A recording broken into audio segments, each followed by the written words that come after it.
자, 오늘은 또 이제 앞으로의 다가올 수 있는 국제 정세 속에서 비트코인이 직면할 수 있는 그런 시나리오를 하나 말씀드리도록 하겠습니다. 자, 일단 비트코인 자체는 이더리움이랑 또 이제 결이 좀 달라진 게, 이더리움은 POS, 프루프 오브 스테이크 방식으로, 이더리움의 스테이킹으로 보상을 받는 방식으로 이더리움 머지 전환이 2022년에 이루어졌었는데, 원래 기존에는 이더리움도 비트코인처럼 채굴을 할 수 있었거든요. 채굴기로. 근데 새롭게 바뀌었습니다. 자, 근데 비트코인은 기존 방식을 그대로 또 이제 채택을 했습니다. 채택이 될 수밖에 없죠. 원래 비트코인의 채굴 마이닝 방식 자체가 금, 기존의 금 시장을 겨냥해가지고 반대되는 걸로 나왔기 때문에 거기에 이제 채굴되는 물량도 2,100만 개로만 딱 이제 제한을 뒀기 때문에 이거는 약간 바뀔 수가 없는 구조죠, 지금. 뭐 새로운 비트코인 나오지 않는 이상. 근데 새로운 비트코인이 나와도 마이닝은 돌아가긴 하겠죠. POW 방식으로. 프루프 오브 워크죠. 근데 여기서 정말 흥미로운 내용이 하나가 있어요. 충분히 가능성은 있을 텐데요. 정말 흥미로운 내용. 자, 지금 전 세계는 미중 관세 전쟁, 무역 전쟁, 뭐 패권 전쟁 이런 것들 많았었는데 지금 이제 다른 영역에서는 비트코인 마이닝 바이 컨트리 2025 비트코인 해시레이트 전쟁도 있습니다. 그러니까 비트코인의 채굴 해시레이트에 이제 전 세계에 있는 국가들이 얼마만큼 관여를 하냐. 이제 채굴 기업들이나 이런 것들 공장들도 소유를 하고 있어야 될 것이고 이거 얼만큼 기여를 하고 관여를 하는지에 대한 데이터가 있는데 원래는 독보적으로 중국에서 해시레이트가 굉장히 많았습니다. 근데 2022년에 여러 가지 코인들의 사건들이 많았습니다. 뭐 몇십억짜리가 몇백만 원 되는 루나 코인 같은 사태도 있었고 FTX 거래소가 붕괴되기도 했고요. 천재지변 같은 일들이 많이 벌어졌었습니다. 그 상황 속에서 여러 많은 채굴 기업들이 비트코인이 2022년 1, 2, 3월 달만 해도 6만 달러, 7만 달러씩 됐던 애들이 22년도 11월에는 15,000달러까지 폭락을 하니까 여러 채굴 기업들이 버티지 못하고서 파산 신청을 하거나 아주 헐값에 지분들을 이제 넘기는 경우들이 있었습니다. 그 과정에서 좀 대격변이 있었던 것 같기도 하고 그 과정에서 해시레이트가 많은 부분들이 좀 분산이 됐다라는 생각이 듭니다. 자, 근데 이제 2025년 현 시점에서는 비트코인의 해시레이트 자체도 뭐 미국이 지금 압도적으로 높은 상황입니다. 중국은 21%, 카자흐스탄은 13%, 캐나다는 6% 정도, 러시아도 한 4% 정도가 됩니다. 자, 근데 이런 상황에서 물론 이제 최근에 중국에서도 채굴이나 이런 것들 중단한 그런 영향도 있었을 건데 크립토 같은 것도 좀 약간은 제한적으로 하기도 하고 아주 흥미로운 상황. 비트코인 전쟁에 대해서 한번 말씀드려 보도록 하겠습니다. 만약에요. 만약에 이거는 이제 어떤 교수님이 논문을 쓰신 건데 비트코인에 대한 논문은 아니에요. 일단 발트해 해저 케이블 절단 사태, 하이브리드 전쟁의 새로운 전장 이런 얘기로 논문을 쓰신 겁니다. 저는 근데 여기서 이제 하이브리드 전쟁 다 음, 필요 없이 그냥 해저 케이블 절단으로 인터넷 끊어지는 것만 한번 생각을 해볼게요.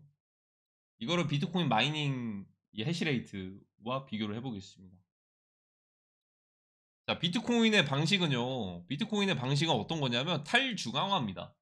탈중앙화 컨셉입니다. 자, 그러니까 이 BTC가 있으면 지금 해시레이트들 이 노드에 따라서 여러 업체들이 있어요. 노드 업체들이. 업체라고 할게요, 그냥. 그래서 이들이 우리로 오세요. 우리랑 같이 하자. 우리랑 같이 팀 먹자 해가지고 이렇게 A 노드, B 노드, C 노드 이런 식으로 있어요, 이게. 음. 그러면 여기서의 목적은 똑같아요. 이들은 노드만 좀 이제 구성한 것들만 좀 다를 뿐이지 이름만 다르고 참여하는 사람들 다르고 이런 것뿐이지 결국에 이들이 채굴하는 것들은 비트코인이란 말이죠. 네, 이런 구조입니다. 이런 구조.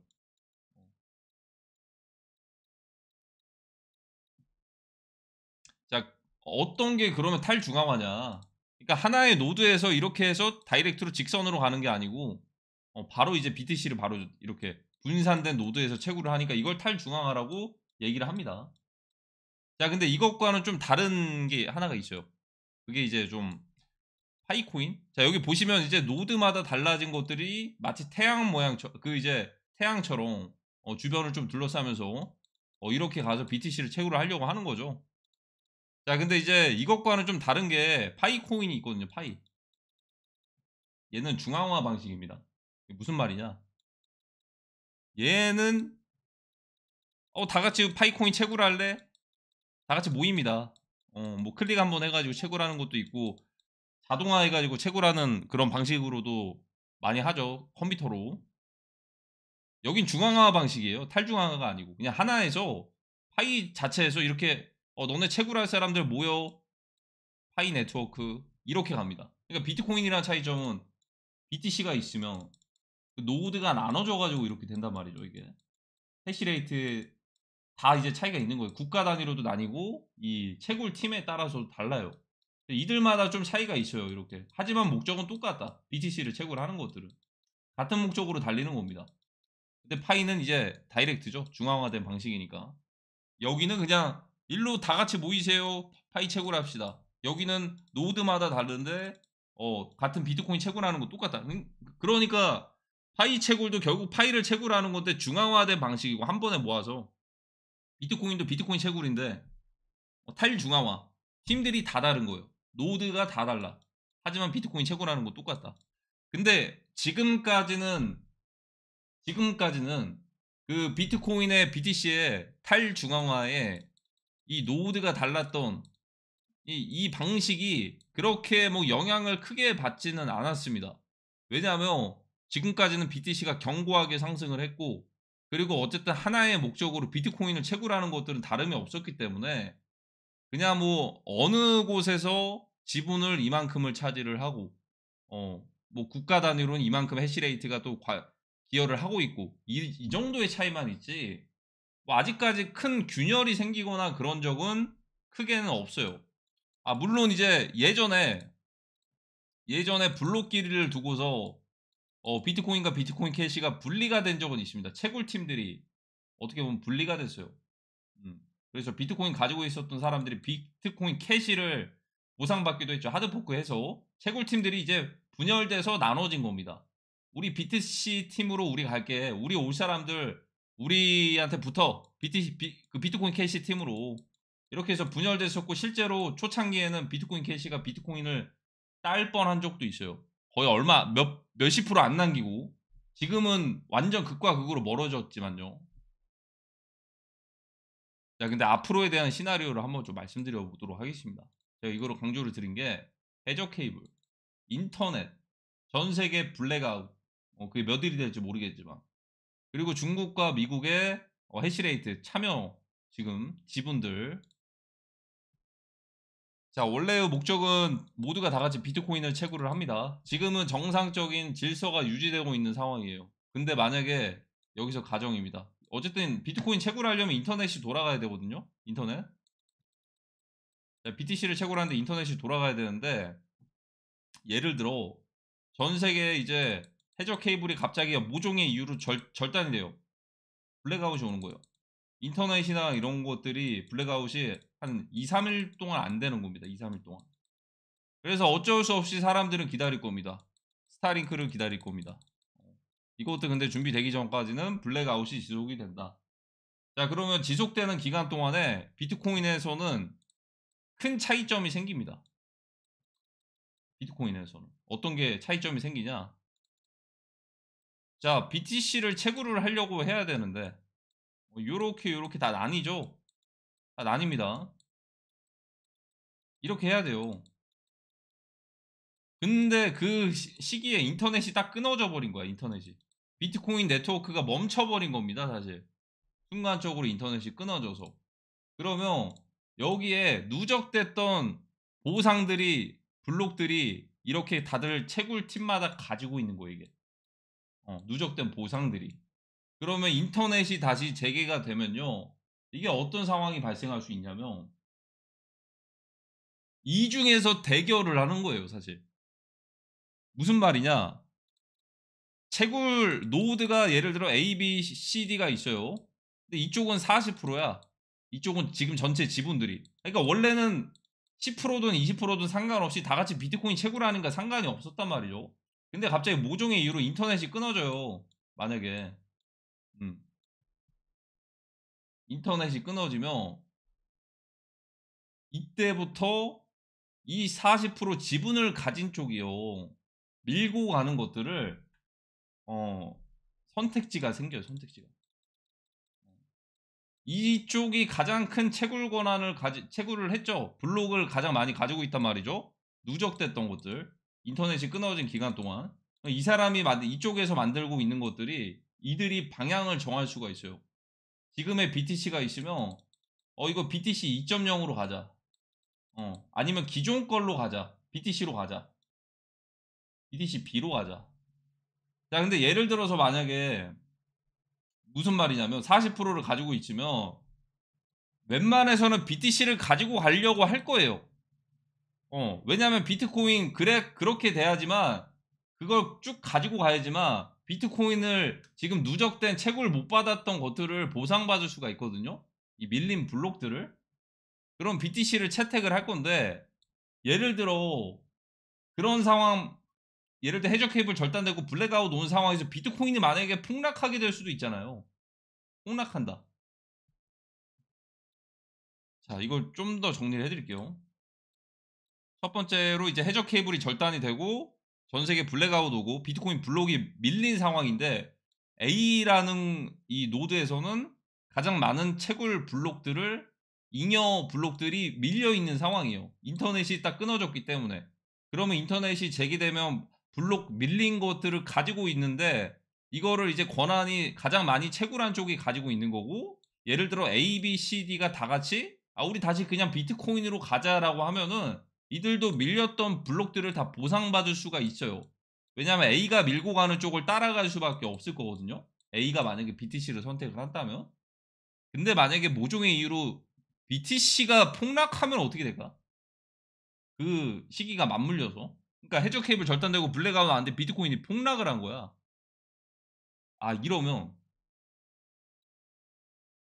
이러면 B에서 치고 나올 수 있어요.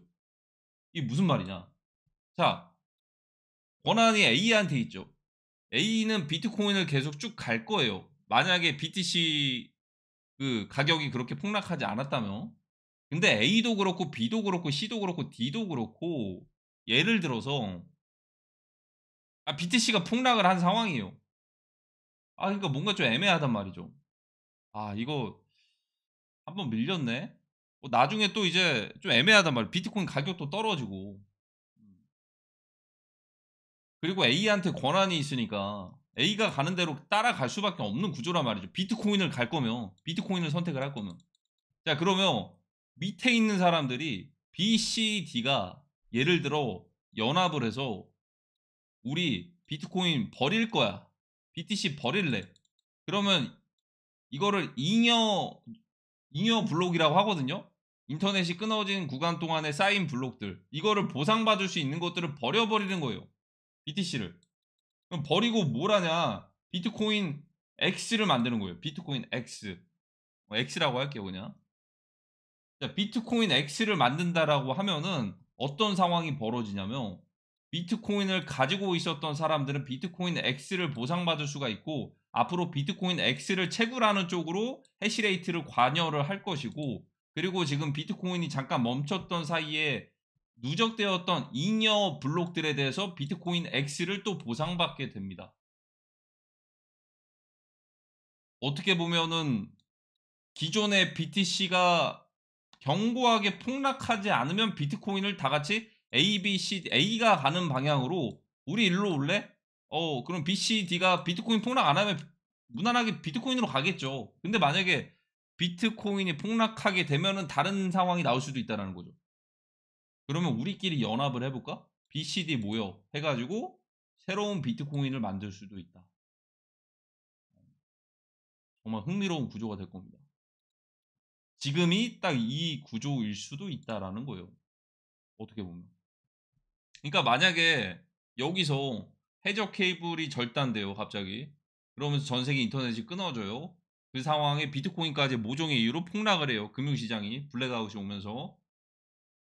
그 상황에 비트코인이 폭락을 이미 한 상황이고, 그 상황 속에서 지금 비트코인의 지분을 많이 가지고 있는 쪽이 어딘가를 봤을 때, 예를 들어 우리 솔직히 비트코인 가격도 폭락하고 메리트가 별로 없어 보이는데 라고 생각을 해서 이들이 우리 비트코인 버리자, 우리 비트코인 그 누적되어 왔던 잉여 블록들 보상 안 받을게, 대신에 우리 비트코인 X 만들자, 우리 만들 거 참여할 사람 우리에 붙으세요 하면은 붙어. 만약에 그러면 기존의 비트코인이랑 비트코인 X랑 경쟁을 하는 건데, 웬만해서는 둘 중에 살아남은 강인한 놈이 강인한 쪽으로 붙을 가능성이 클 거예요.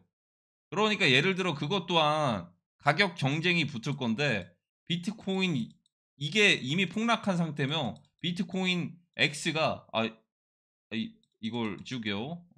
비트코인 X가 오히려 이 두 개가 경쟁을 하게 됐을 때 요놈이 만약에 치고 가면은 이거를 버릴 가능성도 큽니다. 그게 아마 비트코인 2.0에 대한 그런 생각이 들어요, 그렇게 됐을 때는.